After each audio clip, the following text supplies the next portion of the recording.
Hello friends, welcome to Learnology. Today's topic of our discussion is a very important topic, that is reflexes, involuntary actions. The term reflex comes from a Latin word reflexes meaning reflected or directed back. इसमें भी आप दो तरीके के reflexes देखोगे.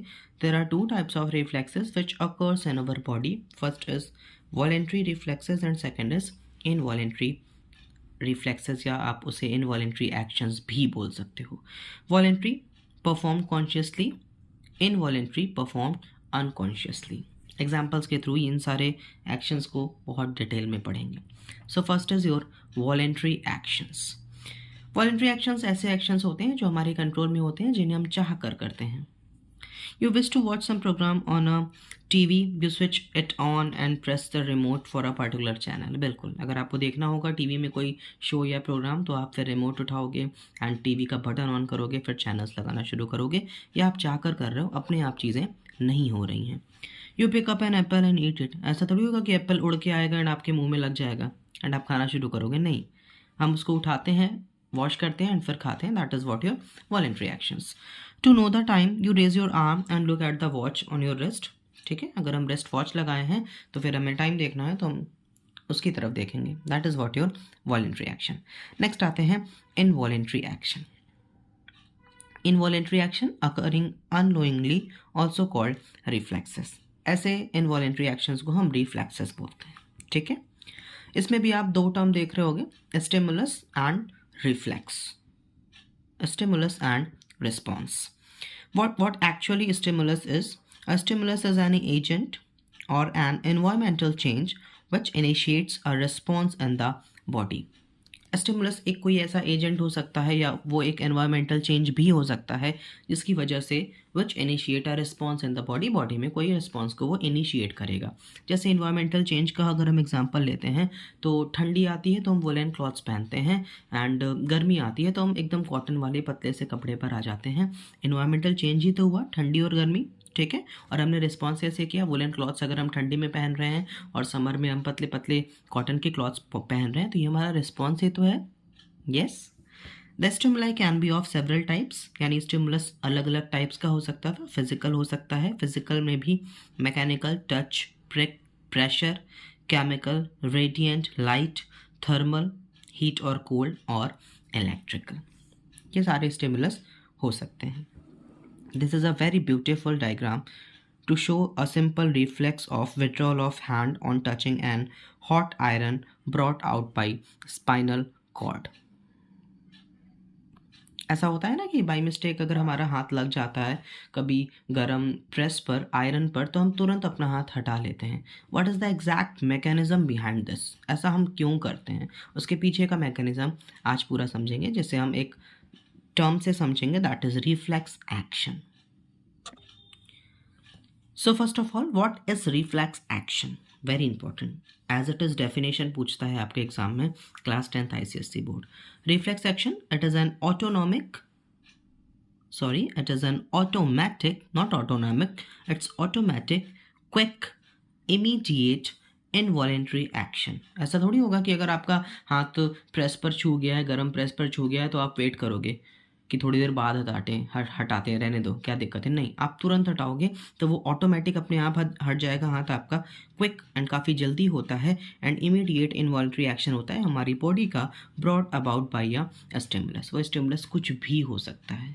ठीक है, अब कुछ एग्जांपल्स के थ्रू आप समझने की कोशिश करिएगा रिफ्लेक्स एक्शन को, जो कि बहुत इंपॉर्टेंट है आपके एग्जामिनेशन पॉइंट ऑफ व्यू से.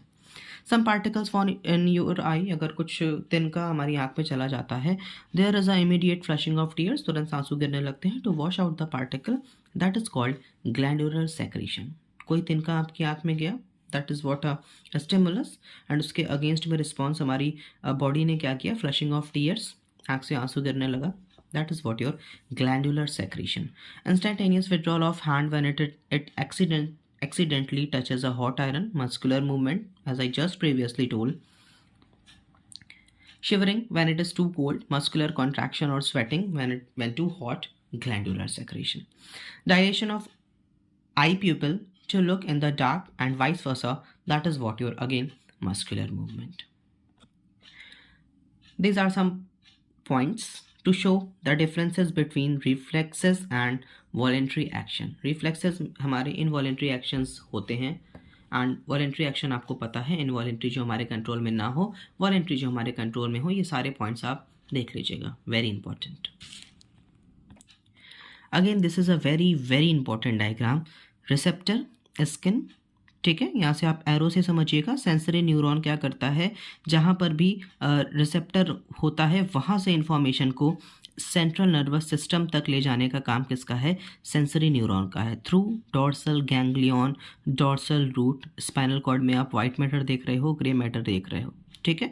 फिर एसोसिएशन न्यूरॉन से होता हुआ वेंट्रल रूट के पाथवे को फॉलो करता हुआ जो स्पाइनल नर्व है वो क्या करेगा, इफेक्टर यानी मसल्स तक इन्फॉर्मेशन को लेकर जाएगा. एंड यहाँ पर भी एक न्यूरॉन वर्क करता है, that is your motor neuron. Very very important diagram. And ये आपको समझना भी बहुत ज़रूरी है कि इन्फॉर्मेशन सेंसरी न्यूरॉन कहाँ से कहाँ ले जा रहा है, मोटर न्यूरॉन कहाँ से कहाँ ले जा रहा है. Again, this is a very beautiful diagram to show diagrammatic sketch of the internal structure of a spinal cord and nervous pathway in spinal reflex.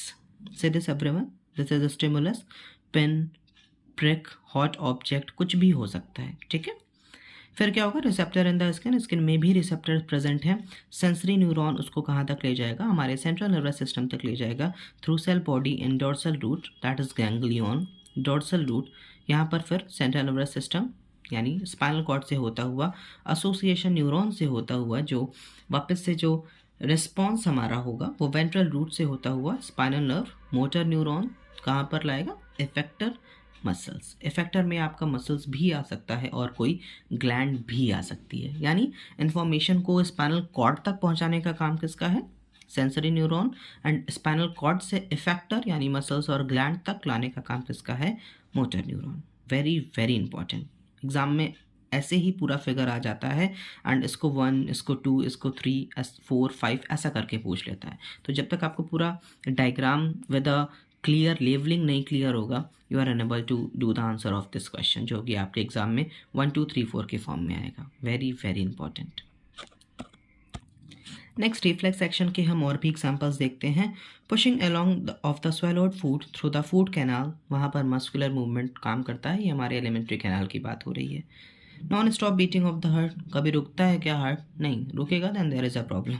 Muscular movement उसको भी बोलते हैं, कार्डियक मसल्स का मूवमेंट होता है. ऑल इनवॉलेंट्री एक्शन और reflexes are initiated by some kind of sensory stimulation, यानी जितने भी इनवॉलेंट्री एक्शंस या रिफ्लेक्सेस होते हैं वो इनिशिएट होते हैं किसी एक तरीके के सेंसरी स्टिमुलेशन से, resulting in either a muscular action और अ ग्लैंडुलर सेक्रीशन. आप जितना भी देख रहे हो मस्कुलर मूवमेंट एंड कहीं पर ग्लैंडुलर सेक्रीशन भी आपको देखने को मिला था. अगर हम टीयर्स के केस में बात करते हैं कि अगर कुछ आँख पे चला जाता है तो उससे क्या होता है कि आंसू के फॉर्म में चीज़ें बाहर आती हैं, that is what your glandular secretion. So this is all about today's lecture guys. इस लेक्चर में हमने रिफ्लेक्सेस कवर किया है. इसके आने वाले अपकमिंग वीडियो में टाइप्स ऑफ रिफ्लेक्सेस हम देखेंगे. This is a part 1 of reflex. Part 2 is a type of reflexes. In case you have any doubt you are free to ask in the comment section. Like, subscribe and share. Do hit the like button if you feel so. Thank you everyone. Thanks a lot.